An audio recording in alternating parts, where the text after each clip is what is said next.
Hello, I'm Bernie Wall, and today I want to talk a little bit more about time, which is my theme at the moment, and look specifically at the reading and how you can complete your reading within about 50 minutes.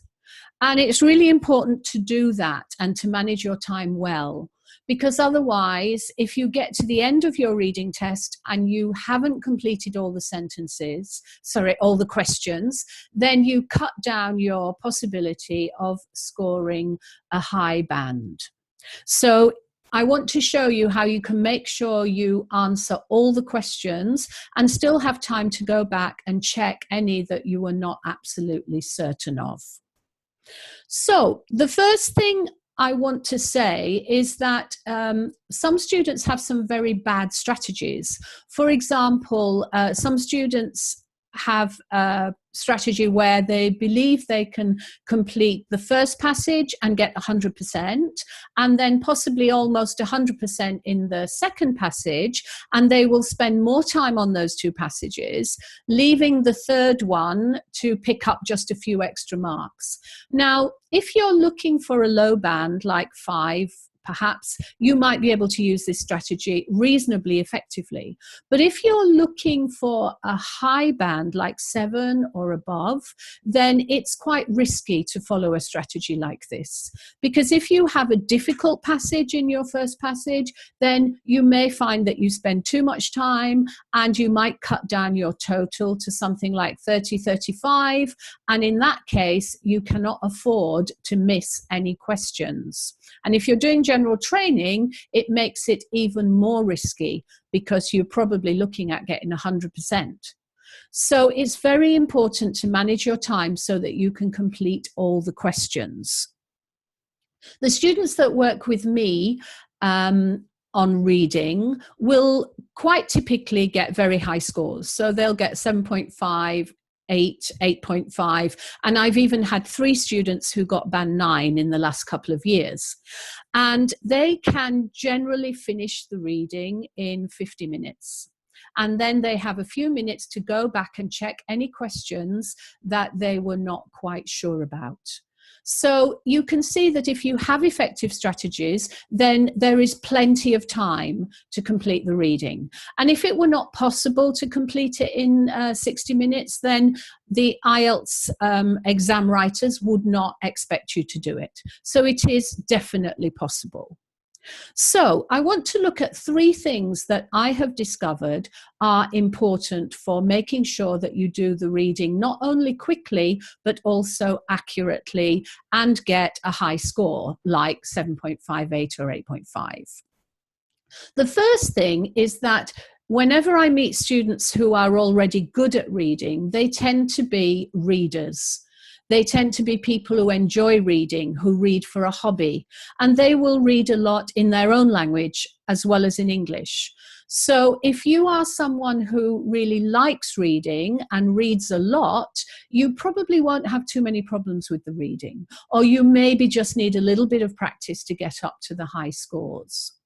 Now, if you're not a great reader, and you're not a bookworm, then you need to have quite strong strategies to reach the same goal. So there are 3 main strategies that you need. One is good skimming skills. The second one is good scanning skills. And the third one is the ability to answer the questions within a very short period and know when to abandon a question and move on to the next one. So let's start first with skimming. Skimming is a strategy or a reading technique where you skim a body of language to find the overall or the overriding topic. So you will use this typically when you first meet the reading. Perhaps I usually recommend you just skim through the first paragraph very quickly to get an overview. You'll also need to use this strategy if you're doing headings, for example. That is a skimming strategy. And you might need to use it if you're doing a summary, because again, with summaries, sometimes you need to skim a particular paragraph to find the information. The second technique you need to be quite good at is scanning. Now, scanning is where you go very quickly through a passage looking for a specific item. Now, this could be a name, it could be a number, it could be a specific word or combination of words. So the key thing about scanning is that there is absolutely no point in doing it unless you know what you're looking for. So this is not a strategy you use when you first get the passage. You only use it after you've identified the keywords in the question that you need to use in order to answer that question. So get good at those two techniques, and you'll find that picking out the keywords will become easier and faster. Now, the third strategy that I want to talk about and go into a little bit more detail is my 1 minute per question strategy. So basically, you only have about 1 minute per question in the reading test. And if you stick roughly to that 1 minute, you can see how you can complete everything in 50 minutes. And then you still have 5 or 10 minutes to go back and look at any questions that you are not absolutely certain about. And that, in my experience, is the very best way to complete the reading quickly and effectively. So some of the questions are a little time consuming, and you may find that it's impossible to answer them in 1 minute. But what you have to do is to be very, very brave and really say, okay, I cannot find this question, I'm going to move on. And to be honest, I do this all the time when I'm working with students on a new reading. If I can't find the answer, I don't hang around with it. I don't waste time on it. I simply move to the next question. And often what happens is, as you're looking for subsequent questions, you'll find the answer to that one. And if not, I know there is plenty of time at the end to come back and check it again. So what I want to do is to share with you 3 types of question that can sometimes be quite time consuming. So let me look at the first one. I'm just trying to share my screen here so that you can see that. So this first one here is about matching headings. Right. Okay, that's better. So I'm trying to get it right on the screen. Headings can be quite time consuming because you have to skim every single paragraph and then you have to look at all the headings that you're given. Now I've pre-done these so that I can explain it to you more quickly. So here is a paragraph. It's actually the 3rd paragraph from a passage on tourism. So the first thing I do is skim through this paragraph to find out the main information. So I can see here it's something about tourism within modern societies. It's talking about the provision of tourism.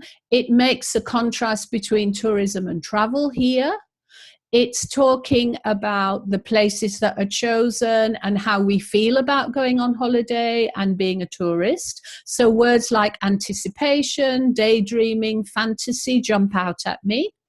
I also see here that there is something about finding out about potential places through other activities such as watching movies, TV, literature, magazines, etc. So I've got a good idea about the information in the passage. So I'm now going to look at the headings. Now I've underlined what I think are the most important words in each of these headings. You don't have to underline them. That takes time. So just make sure that you take note of them. So the first one is politics. There was nothing about politics there, so I'm going to reject it. The second, I've identified cost. Again, there was nothing here about the cost of tourism, so I'm rejecting it. And then the third one is about the study of tourism. And again, the study of tourism, presumably as a degree subject or as a career, is not mentioned, so I can reject that. Number 4 is a contrast between tourism and travel. Now, I remember there was something here about tourists as opposed. So we have opposed and we have travel. So that's obviously some sort of contrast. So I'm going to pick that one as a possibility. But I'm still going to check the others because I'm not sure now at this stage whether that's the correct one. So the next one is talking about the essence or the center of modern tourism. And although it mentions modern society and tourism, it's not about the essence. So I'm rejecting that.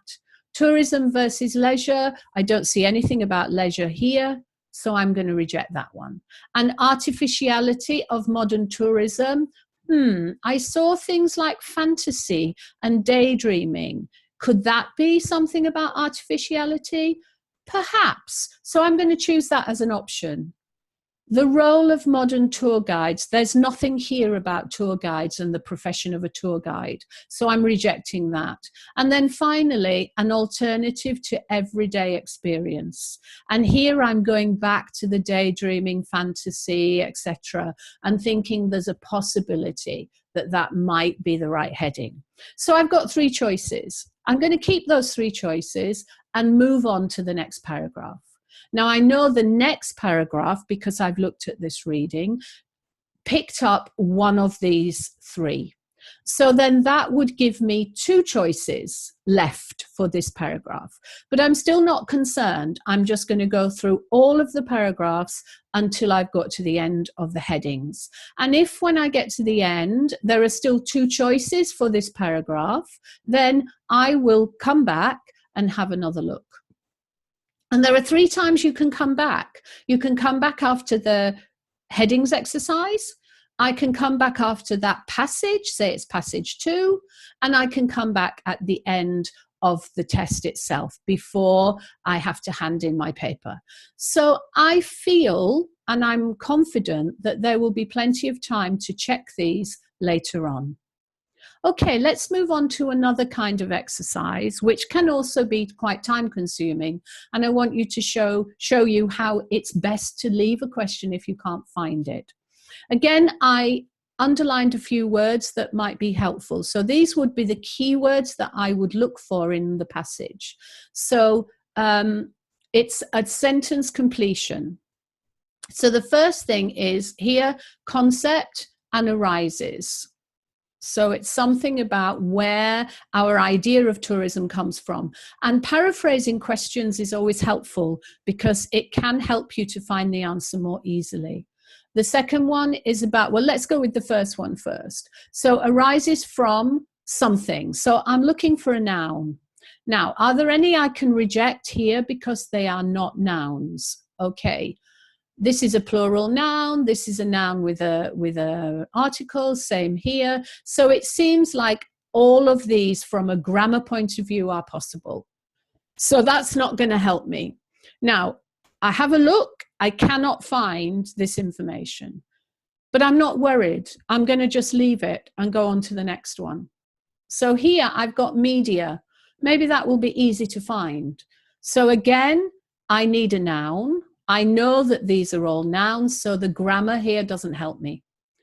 So I go have another look for media. I can't find this one either.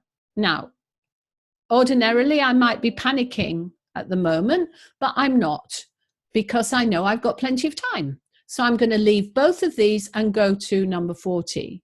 Now, number 40, I find tourist landscapes quite easily, and I can match them up with one of these. I can't remember exactly which one it is, but it was matched up.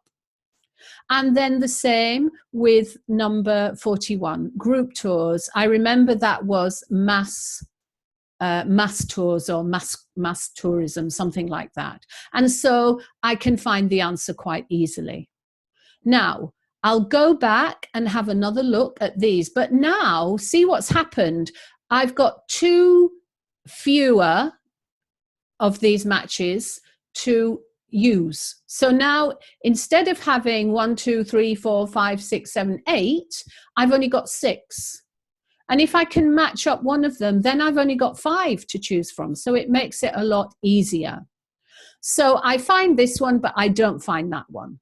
Now, this is the end of the test, so obviously I'll keep looking. But if it were in the middle, I would just leave that. I wouldn't bother. I'd make a mark and then I would go on to the next lot of questions. And that's one that I'll come back to at the end of the test, and I'm quite confident I can do that. Okay, and finally, here is a matching paragraphs where you have to find specific information within a paragraph in the text. And this is actually from a general training test. Not that that makes a difference because the questions are the same and the approach and strategy is the same. So one way of making this faster is to underline what you're looking for. So here in 28, we're looking for a domestic product made of high quality gum. But actually what we're looking for is an example.